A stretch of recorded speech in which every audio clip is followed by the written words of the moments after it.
Hello, Met fans. Welcome to episode 9 of the Shea podcast. This week, we have a very special guest, Zach from the Makeshift project.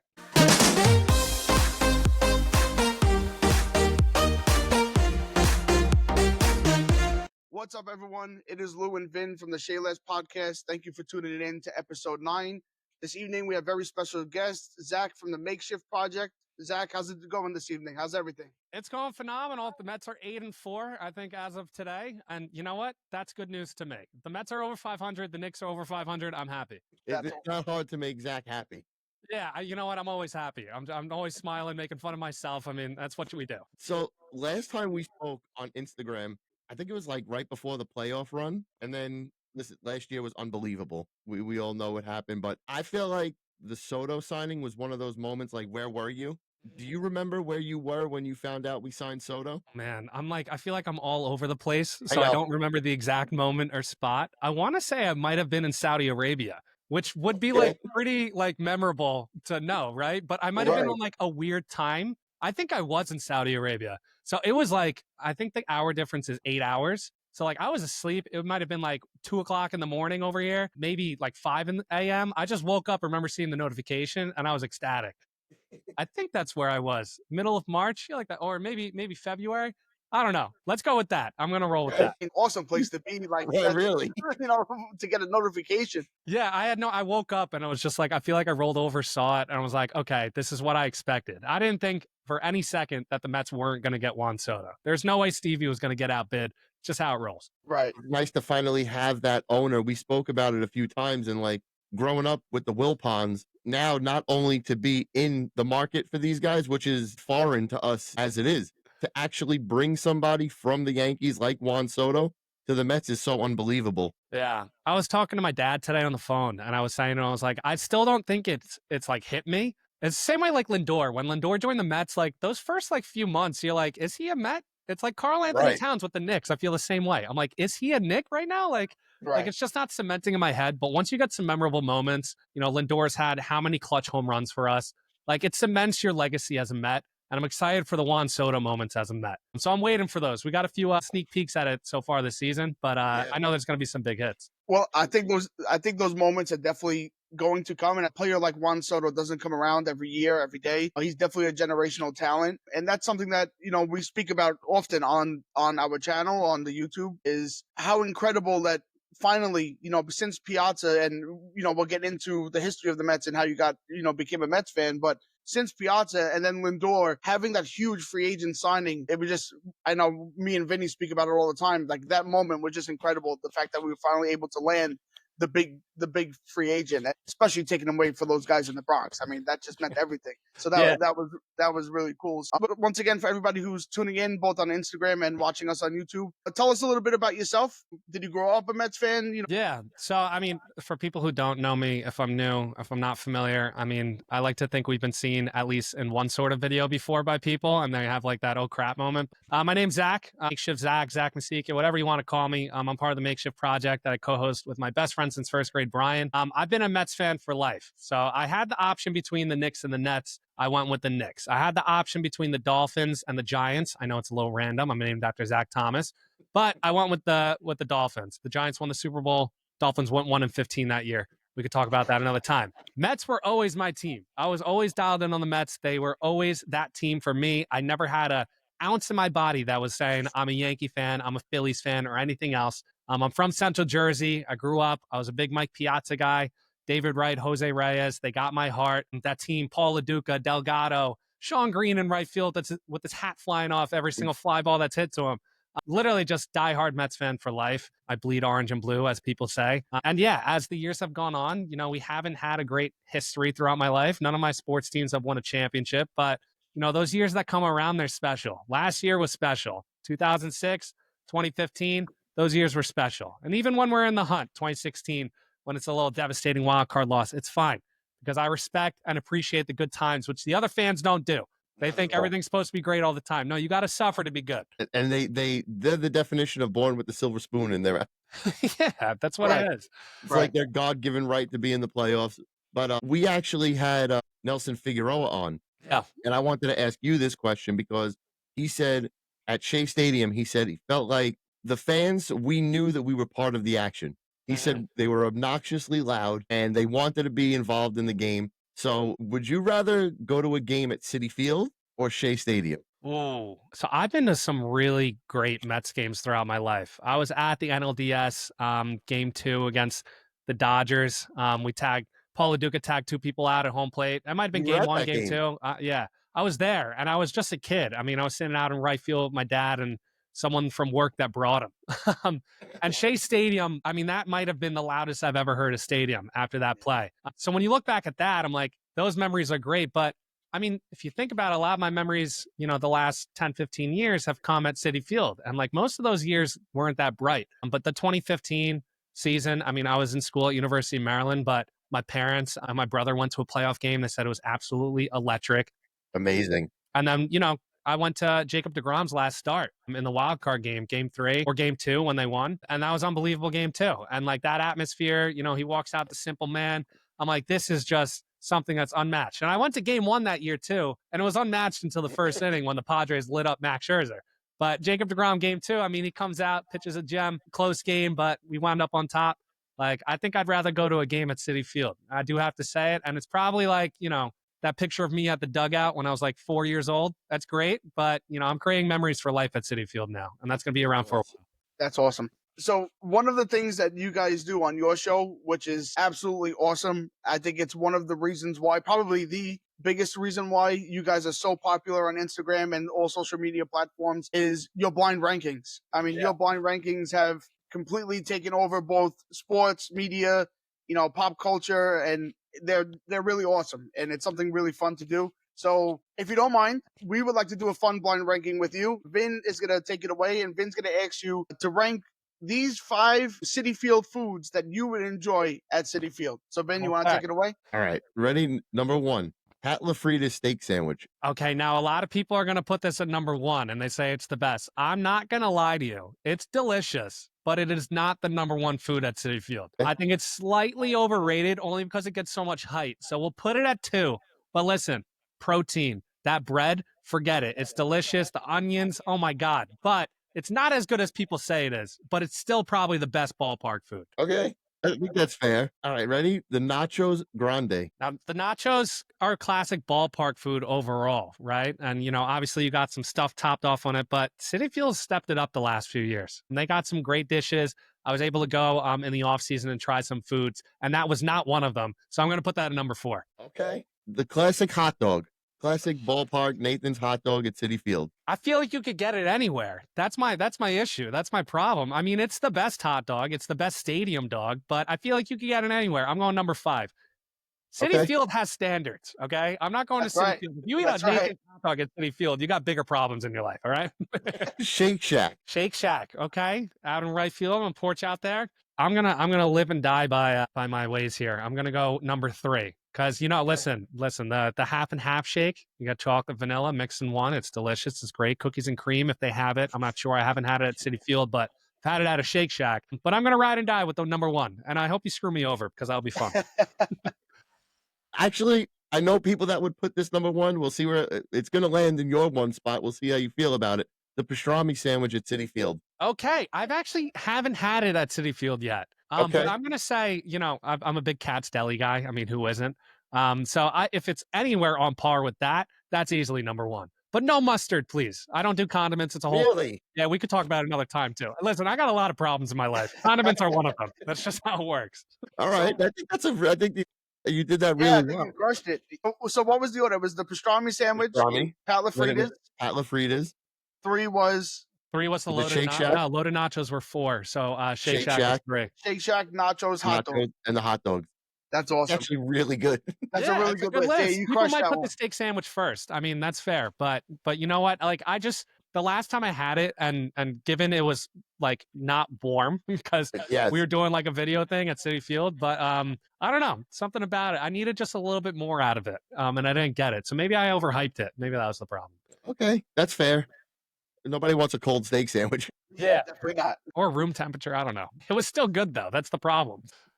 So going back through Mets history, and like you said, you've been to a number of many great games, growing up both in Shea and City Field. If you had to rank your top 5 favorite Mets that you've seen, would you be able to come up with a list of 5 Mets? I know there's so many great ones. So just your favorite, not the best of all time. Like I had Pedro Martinez on mine. I Vinny saw had a that. couple of really cool ones I too. saw Vinny, that. what And do I you was a have? little Adonis. confused by that, Lou. I was a little confused. It was like Pedro, but I love it. I love I'll it. get in. I'll explain why. But so who would your top 5 Mets be?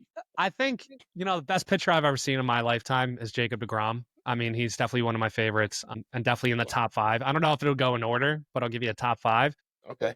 You got to put Piazza on there, and you got to put David Wright. I mean, Piazza was like, if you didn't have a Piazza poster in your room growing up, like, then you're not a real Mets fan if you were born in 1997, like I was, or if you were born earlier than that, or, as long as you watched him play, you had to have a poster, put it that way. Of course. And then, so that's 3 right there off the bat. And then, like, someone like a Jose Reyes creeps into my mind, but I'm not going to say him. I have a fondness for the kind of people who didn't pan out, like a Lastings Millage or like a Fernando Martinez. I don't know why, but like obviously not in my favorite Mets of all time. That's funny.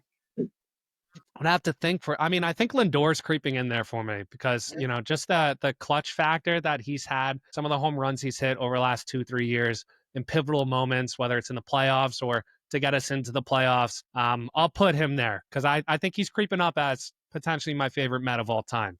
And Yeah. then I need one more, and I kind of want to go random like Lou did over here with the Pedro Martinez poll.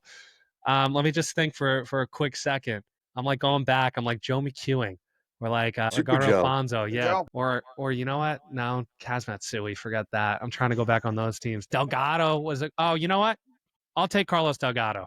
Yeah, I will. Delgado was a beast. Short stint. He shouldn't have slid into third base or whatever it was in his like last game as a Met at Yankee Stadium. I think it was. I'm not fact check me on everything I say, but but I think he was exciting. I mean, the year where he hit 38 home runs, Beltran hit 41. I mean, what a better like? Can you name a better 3-4 in Mets history in the lineup? I mean, you could say number 2 and 3 with Pete and Juan Soto, and maybe a 1-2-3 right now, but that 06 team was so special, so much fun. Absolutely. I feel like you got to put him there. So in my top 5, I actually had Ray Ordonez. Yeah, I saw that too. I've been keeping tabs, guys. I have. Oh, And if that's I awesome. ask my brother, I'll throw a name at you right now that you probably haven't heard in a long time. Benny Agbayani would be in his. Okay, I see. I like that. I like Yeah. the people who like you've almost like forget they were Mets or like they didn't really have Yeah. that much of an impact, but they were there. Like Adrian Gonzalez played for the Mets, guys. He Can we did. like just remember how Yeah. good he was and how washed he was when he came to us? Like, Yes, come on. Mo Vaughn. Yeah, Mo Vaughn. He put the light out on the Budweiser side. He Yeah, did. I'm there. Yep. I'm here.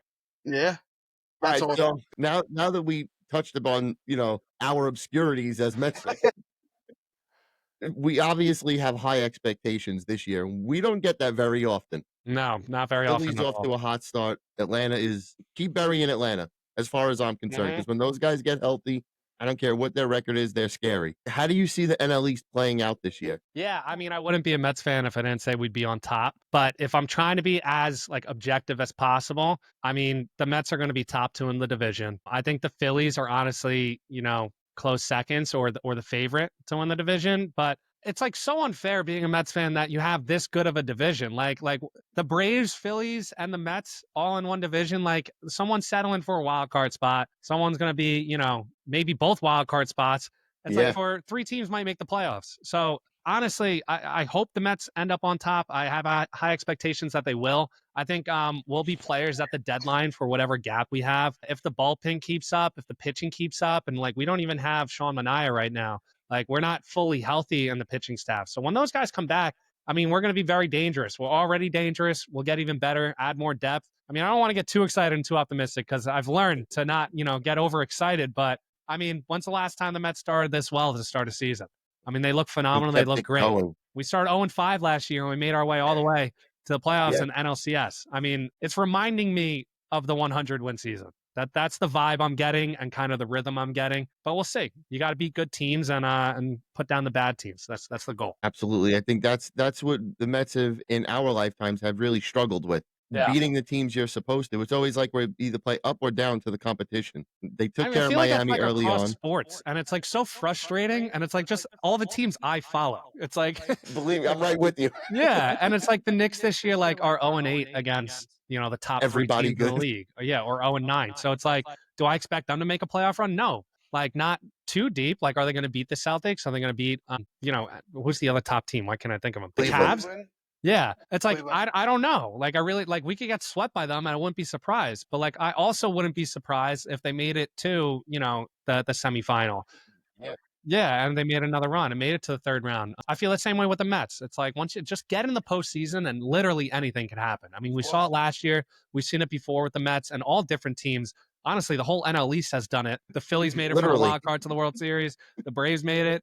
Like, there's a lot of potential as long as you make the postseason and you go into it healthy. I think that's got to be the target for us. So I want to switch gears a little bit, and I want to talk about your Instagram page. And I'm sure you guys are on TikTok. I'm sorry, I'm not on TikTok. You're good. It's okay. I never tapped into it, but I obviously been following you guys for a while on Instagram. And tell us a little bit how you guys came up with the idea of the format that you guys do in terms of ranking and Yeah. ordering, and then what made you guys really? When did you like see the increase, and when did you like wait, this could really be something? Let's take off with it. It's so funny because I wish I could give you like a scientific answer and like break it down and like this is the method. But like I think two things are the reasons for our success. It's one, consistency, and two is a little bit of luck, right? So like to catch that fire and be able to, spark and grow a channel is not just am I the best at doing this, but it's you got to put your head down, do the work, etc. So that being said, I'll step it back. We used to create content on our own. I used to do like home movies and stuff with my friends. I had a golf page that I was running. Brian's done a trick shot page during COVID. A year passed into COVID and we're like, nothing's working. But, I want to be in this content game. I've been talking about it for years. I can do what other people are doing. And, just wound up saying, hey, Brian, like we've been best friends since first grade. We're trying to do this separately. Let's pair up and do it together. And we filmed a podcast, and I swear to you, it was the worst thing you've ever heard in your entire life. Like we deleted the footage. I was embarrassed by it. Brian asked me a month later, goes, what happened? I go, I never want to do that again. So we filmed it all and we got to that point and we're like, okay, like, let's retry this. Let's go through it. I said no at first. And then Brian was like, no, let's do it. I was like, okay, fine. And then we posted our first video as a video game bracket. It got like 600,000 views. Wow. Which was incredible on TikTok. We gained 5,000 followers in 2 days. And all of a sudden I went from not knowing what I want to do. I work in corporate, I do whatever, to like, oh, like we might actually have something here and we got to be consistent and do this. So just kind of went from there. And like the same mindset and mentality today. Like, I don't know what comes a month from now for us. I don't know what comes a year from now. I want to become this kind of mini Barstool type network and channel, but that doesn't tell me what I'm doing tomorrow. Right. And that's kind of how we felt when we first started out. We said, you know what? Let's finish this bracket. Let's look at what other people are playing in terms of games. And then when we came across this blind ranking idea or ranking things and, kind of just took off from there. So we got a lot of inspiration from other people. Other people get inspiration from us. We've changed, we molded to kind of, whatever is working at that moment in time. And we've just been consistent. I mean, we post like 6 times a day now. It's unreal. I was able to go full-time with my job in April of last year. So we just finished our first year full-time. And it's been incredible, the experiences and everything. Congrats. Thank you. No, seriously, it means a lot. Like I said, Vinny and I and one of our good friends, Brady from Met News, we've been following you guys for a long time. And once again, we wanted to say thank you for joining us this evening.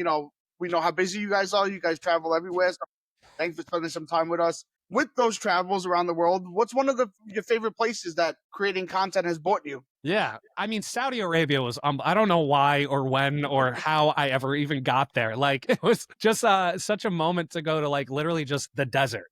It's just the desert over there. And there's like a city plopped in the middle of it.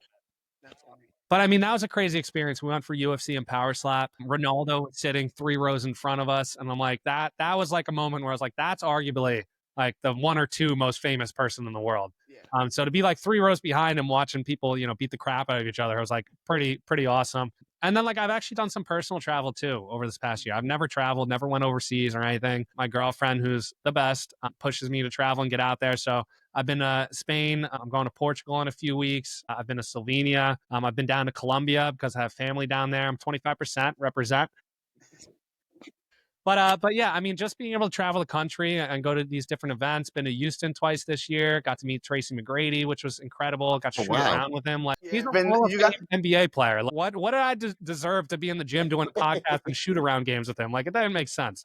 Vin, you got to check out those videos that he posted with McGrady. They were awesome. I definitely will. Yeah, they were I'm really gonna look cool. at them tonight. It's just like it didn't make sense. Like, but you know what? It just shows that like, and my favorite part about doing all of this is like meeting people. Like in the corporate environment, and I could say this now because I'm out of corporate for a year. I couldn't say when I was working there, but like I didn't really enjoy networking too much because like it's okay, this person has this title, and like now I need to talk to them and make my impact and put my message on them. But I like networking in this environment because like, listen, it doesn't matter if I meet you guys or I meet Kevin Hart. Like to me, you guys are all just people. And like you guys are friends and now like we built this relationship and like to me that's the most fun part. It's like I don't view you any differently in terms of what you could do for me or I could do for you, but it's like I'm just meeting people with like interest and are just cool people that share a similar mindset. And to me that's like the biggest reward we've had and what makes my job so fun. So That's so cool. I just So put you in the room with Kevin Hart, guys. Come on.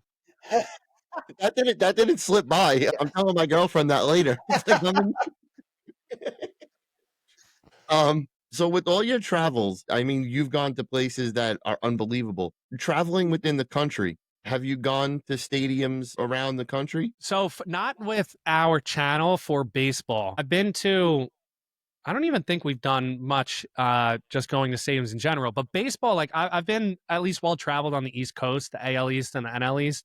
I've been to Camden Yards, City Field, Yankee Stadium. I went to the horrible Rays Stadium years ago. Nick Swisher pitched on opening day. I was at that game. I mean, it was awesome. It was Rays versus Yankees. So I've been to kind of my spread of stadiums. I mean, Camden Yards is up there. City Field reminds me a lot of it, especially once we get this Stevie revamp Yeah, accomplished and done. It's going to remind me a ton of Camden Yards. And I think a stadium should be a ballpark, not necessarily a stadium. And that's the vibes I get from City Field. And I don't necessarily get from Yankee Stadium. Yankee Stadium's a better stadium. That's fine. But City Field's a better ballpark. absolutely. We were actually there last Saturday against Toronto. And while we were sitting there, I turned to Lou and I said, this is the first time where I feel like City Field it's a whole vibe now. Yeah, it The light completely is. shows, the music, and it's an incredible atmosphere that Steve Cohen was able to build there. And we spoke about it before, bringing Soto in. We used to go to City Field or Met games to watch the stars on the other teams. And now I'm watching Bo Bichette and Vlad, but I'm looking at the Mets on defense and I'm saying, we have Francisco Lindor. We have Mhm. Juan Soto out in right field. So it's been great so far since he's delivered on almost everything that he's promised us. Yeah. I mean, it's an entertainment business. I mean, like, I think of the NBA as like, it's strictly an entertainment business. Like, you want to promote the superstars, you want to get people to the stadium to, watch the games. I feel the same way about baseball. It's like, why? I want to see Juan Soto take 4 at bats. I want to see Lindor take 4 at bats, 5 at Yes. bats. And, they're going to do something special, whether it's on the field or, at the plate. So it gives you a reason to go. I mean, I felt that way going to watch Jacob DeGrom. I was like, every single time I go and I feel like I'm going to see something special. And like, if I get that feeling that anything could happen in a ball game, it's going to keep you on your feet. It's going to make it better and more entertaining. So I'm totally in on that. Everything he's done, even from the food aspect.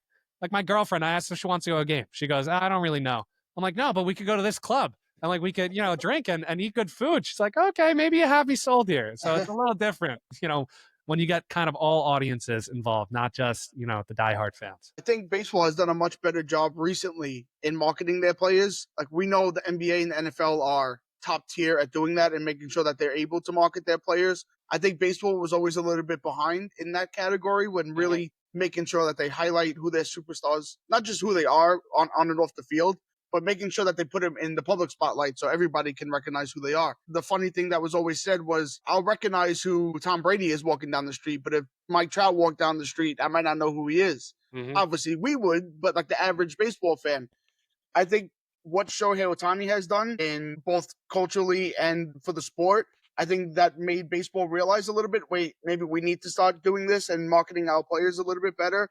And then you just have so many great personalities, especially within the last couple of years that have come into the league. The new wave of athlete that's coming through baseball right now. Baseball's in a really good spot. So yeah, I think it'll be interesting to see how baseball continues to continue that and market their players in the future because they can't stop now. Yeah. Like you have a guy like Ohtani that transcends like what we've seen in baseball. So they just have to keep going with it. It kind of get feels like Tiger Woods, what he did to golf. Yes.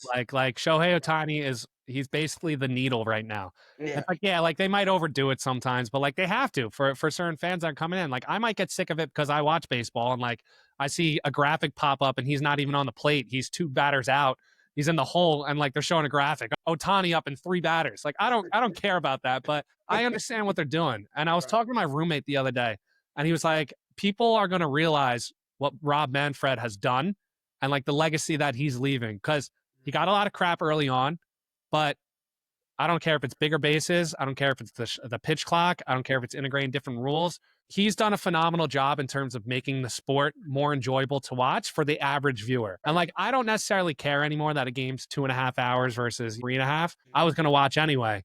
But Right. for someone who's a casual viewer and trying to grow the game, I mean, I think the youth programs or something like that within baseball. This is me quoting my roommate, quoting a source that I don't know what he was talking about. But Fact apparently check they're it. like pop, yeah. Apparently they're popping off, and it's like the most in any sport, which is really encouraging to see because that next wave you always got to prepare for. And I think that the thing now with baseball that we didn't see in, that maybe the early 2000s is that these athletes are starting to pick baseball Yeah. over these other sports. I mean, you look at Aaron Judge, and he is not your typical baseball body style. Ellie De La Cruz, there's so many athletes now that are changing the game, and you have these young athletes that maybe see these guys now and say, well, maybe I can be that. And it's exciting because they're stealing bases. They're hitting the ball 450, 500 feet.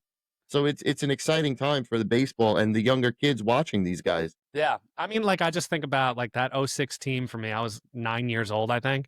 And like for me, that like cemented me as a Mets fan. I'm all in on baseball, like just the general excitement around that. Like I was too young for the 2000 team and that World Series run, but like I was hooked in '06. And even before that, like in '05, like you just had like Wright who came up, you got Reyes and like these guys, like just if you have those players on your team and you could hook people in at a young age, and even if you're older and watching and people are like my mom watches the games now with my dad down in Florida. It's like my mom's never been a baseball fan, but like, when she watches Pete Alonso hit a ball 460 feet, she's like, oh, that was cool. Like it's fun. And you got to have those moments and players to carry you through a season and keep it exciting, keep the fans engaged. And the Mets have done a great job at that, and as well as baseball. Yeah. So I want to give you 3 seasons that you brought up. And it's not a blind rank. I just want you're gonna know the answers here.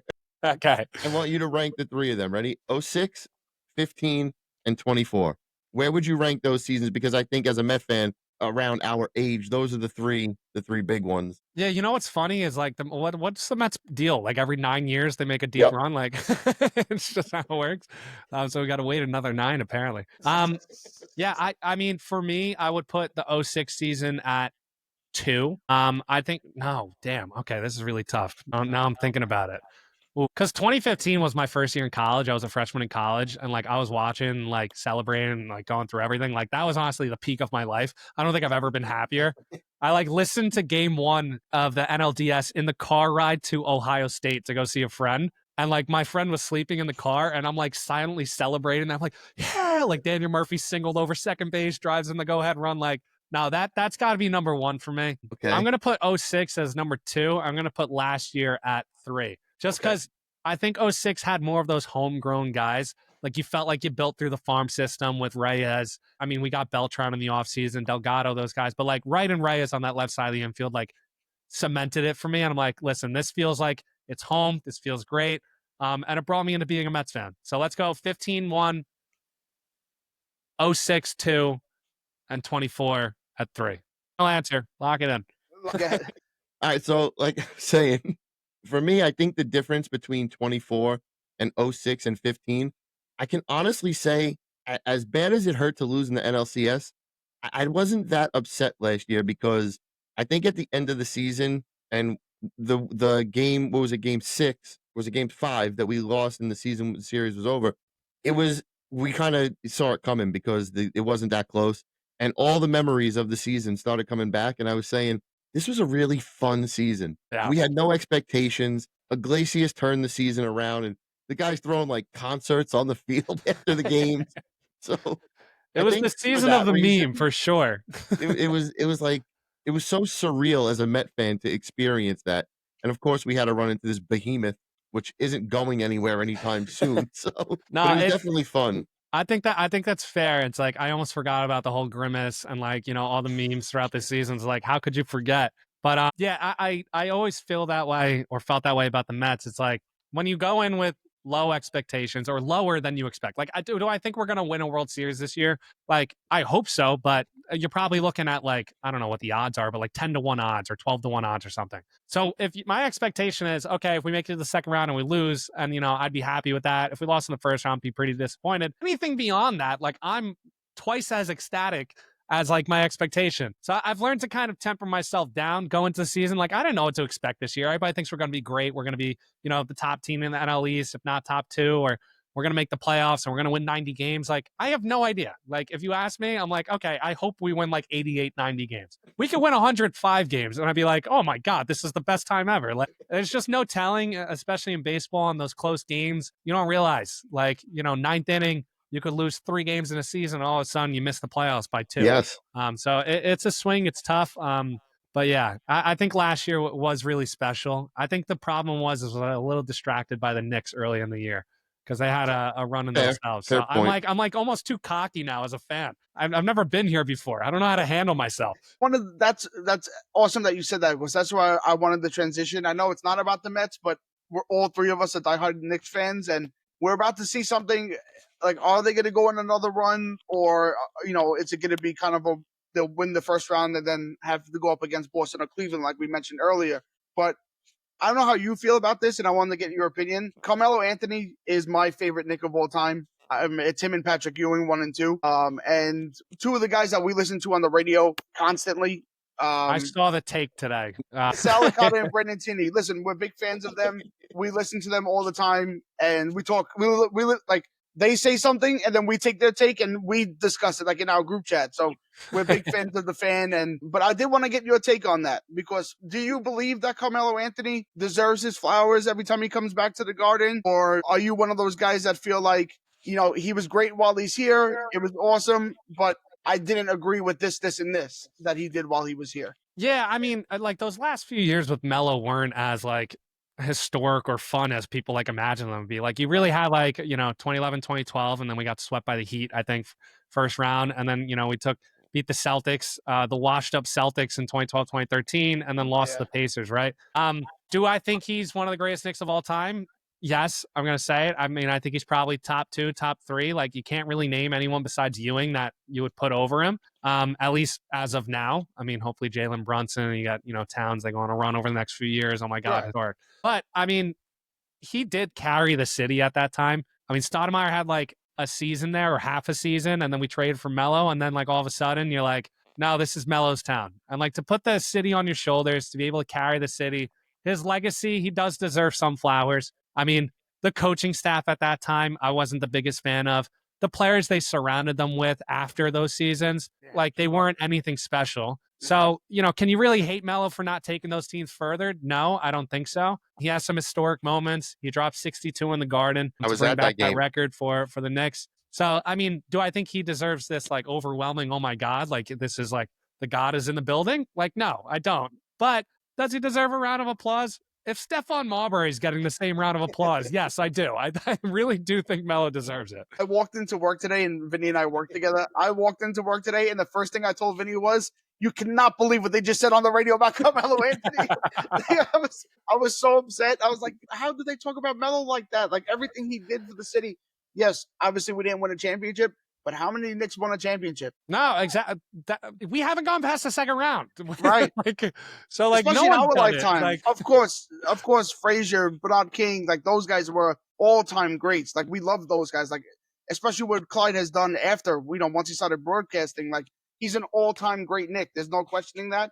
But Carmelo Anthony's right there. I mean, so I'm gonna say something without fully backing myself here. So whatever it is, just preface it as I don't really know what I'm talking about. Clyde Frazier. Like I watched the other day Larry Bird play like on a YouTube video when he only used his left hand. First of all, it's a lie. It's a myth. He made some righty layups. He had a jump shot. Like it doesn't. All the points weren't for his. Whatever. The level of basketball is so different. So like to be able to compare and like go back, like you shouldn't be able to do it. You're not supposed to do it. But like I was so unimpressed by the like watching the players on the court in that Larry Bird game that like I just know in the 70s when Walt Clyde Frazier was playing, when Earl the Pearl Monroe, they were ahead of their time for the time, but the competition, the defense was not anything that was like outrageous and crazy where you're like, wow, this guy is absolutely unbelievable. You take any current day player, of course, they're going to toast anyone from the previous generations. But, you know, I listen, I love those guys. I agree with you, but like, don't say like Melo wasn't, you know, Earl the Pro Monroe or Walt Clyde Frazier or like, you know, a Patrick Ewing, like didn't have that level. I don't care. It doesn't mean anything to me because none of those players, I mean, Patrick Ewing didn't win anything. He took the team to the finals, like, great, but even like John Starks, like the Garden's just the Garden. You stand up in the Garden, no matter who you are. You can be Channing Frye and stand up in the Garden, and people will go nuts over it. Like you could literally be anyone. So to me, it's not undeserved. I think he spent enough time here, and I think he's going to go into the Hall of Fame as a Knick. So if he's going to do that, then like his number's going to be in the rafters. Yeah, they're going to retire his number. Yeah, I mean, if you retire, there's not that many Knicks that have their number up there. And I think the big thing with Melo, I said this to Lou today at work when we were talking about it. He came to New York and he wanted New York in a time where all these other stars just wanted to join up and they were going to Miami, obviously. The Boston had their big three, and Melo said, I want New York. Yeah. So I think he deserves to be beloved by us, the fans, just for that alone. That's what I'm saying. Like he put the city on his back in a way and like embraced it. It's like how many athletes do that now? Like I love that Jalen Brunson came here, 5 years, $104 million. I love that Cat got traded here. Now he's here embracing the city. He grew up in Jersey. He was in the same state's conference tournament that we were in, our short conference tournament. Like I love that, but not a lot of players go and do it now. They just want to be on a team that's going to be a contender. But you know what? Melo said, listen, I want to be on this team. I want to take them to another level. And he did for a few years. And we were a good team for a few years. And literally, that's all you could ask for. I mean, you got players on bad teams now that will still be talked about historically as some of the greatest of all time. So if that's the case, you got it. Let's just get a championship. Any one of our any team. Like I'm you dying, said, man. I'm dying. We've never seen a championship. We just want one. I'll just take I don't know what it feels like. That's the problem. I don't know what it feels like. Like everyone else like has it. The Celtics just won. My buddy's a big Celtics fan. He's like, oh yeah, that's cool. Yeah. I was at a bar in the University of Maryland. I'll never forget because it was my senior year. I was in a bar. The Boston Red Sox won the World Series. There was 10 Red Sox fans at the bar. They like shook hands and then went home. I was like, this is ridiculous. I was like, how is this the reaction that you guys have? Your team just won. I'd be crying. I'd be excited. I'd be a mess. Yeah. We talk about that all the time. We're grown men. The day the Mets make that final out in the World Series, I'm literally gonna be in tears. Like it's over. I could die in that moment and I'd be happy. Like it's nothing 30+ years of misery. Just give us one. That's all. And I just don't understand it either. Like, how are we so passionate? How do we care so much? I was like, did my parents brainwash me? Like, I have no idea. Like, and then I look back at like old photos that my grandma gave me for like Thanksgiving last year, and all of them I'm wearing some sort of Mets attire. I got Mets pajama pants with the shirt, with the hat, the socks on. I was like, okay, no, I get it now. Yeah, I mean, I've actually seen, if I go between baseball and football, I've seen everybody in the Mets division win a World Series, and I've seen everybody in I'm a 49ers fan. I've seen everybody, no, not the Cardinals, but I've seen the Seahawks. Like, it's just, I keep watching my rivals win and my teams get there and lose. Yeah. And it's so frustrating. And you know what sucks even more is that like the Mets can make the World Series this year and lose. And then like, you don't know what's going to happen. Like you're just set up. Sports just don't really make that much sense. Yeah. Like we follow it. We're set up for disappointment 99% of the time, but we still are addicted and like, you know, change our whole mood over it. It's just wild. Being a Mets fan builds character, man. It does. We're built different over here. I respect that. So, Zach, we're about at the 40-minute mark, so we're just going to start to wrap up. But Vinny and I always like to give our guests a little bit of a 2 to 5 minute period where you can go ahead and take the mic and plug whatever you guys have going on over there at the Makeshift project. And Vinny and I would love to thank you for coming on, and we appreciate your time this evening. And keep doing what you're doing. You know, your content is awesome. We get enjoy out of it, and I know millions of people around the world get enjoy out of it too. So keep up the great work, and the floor is yours. So let us know what you have going on. There is one thing, Zach, and I do want to thank you for coming on tonight. Oh, God, wait, you're gonna dig into one of my takes that I had on the channel. All right, give it to me. In the future, we're going to have to discuss the LeBron, and because I saw you guys doing, there's this guy who did this, and this, and it was like, it's all Jordan. Yeah, so I literally was just at the gym. Someone referenced that video. I was at an event on Tuesday. Someone brought up that video. I was like, dude, that video. There's some videos you make that just are gonna slap. That one crushed. And we got other accounts posting it. We got accounts that are late, that were early. People are coming up and recognizing that video. It's incredible to me. That leads me to my plug. Am I good? Of Yeah. course. All Yeah, clear? please go ahead. Yeah. So, I mean, if you want to follow us, just type in Makeshift Project. You can follow us on all platforms, YouTube, Instagram, TikTok, Snapchat, Facebook, whatever it is, we're probably there. We're the podcast about everything you didn't know you cared about. So we literally talk about everything from food, sports, pop culture, entertainment, anything you name. We've probably done some sort of video on it before. And we're the definition of two best friends start a podcast in a basement. We still film in Brian's parents' basement. I take pride in that, and I don't think we'll ever leave there. But yeah, it's exciting down there too. But I mean, what we got for the future leads to that is like people are coming up to me, recognizing me for that video. That video was not posted to our main account. That video was posted to our Makeshift Hoops account. So we're starting different verticals underneath. Hoops, golf, we got Makeshift Music and Brian's younger brother in content. We'll probably eventually have baseball, football, etc. So just really trying to build the brand, make a living out here while we're full time, and really just continue to pump out content and make people happy. It's what brings me joy is knowing that, millions of people watch our content and, someone can come up to you and bring up a video like that and you made their day by doing it. So whether it's one person, millions of people, billions, whatever it is, we're just happy to put a smile on some people's faces. So that's great. That's awesome. So just to wrap it up, that is episode 9 of the Shea podcast. Once again, thank you, Zach, so much for coming on. Please like the video on YouTube. Always, guys, drop a subscribe for us. Every subscribe and like means a lot to us. So thank you so much. And we'll see you next time for the Shea podcast. I want one more, Lou. I want one more thing. Shoot. I want a random Met from each of you. Your favorite obscure Met. That's how we're ending. All right. I like it. Favorite obscure Met. I know mine. Vin, Okay. you know mine too. So go ahead. Don't say Pedro. No. Way better. Bartolo Colon. The Okay. GOAT. That's fair. That's a mainstream choice, but okay, that's fair. Really? Bartolo? Yeah. Who else has a signed autograph of Bartolo?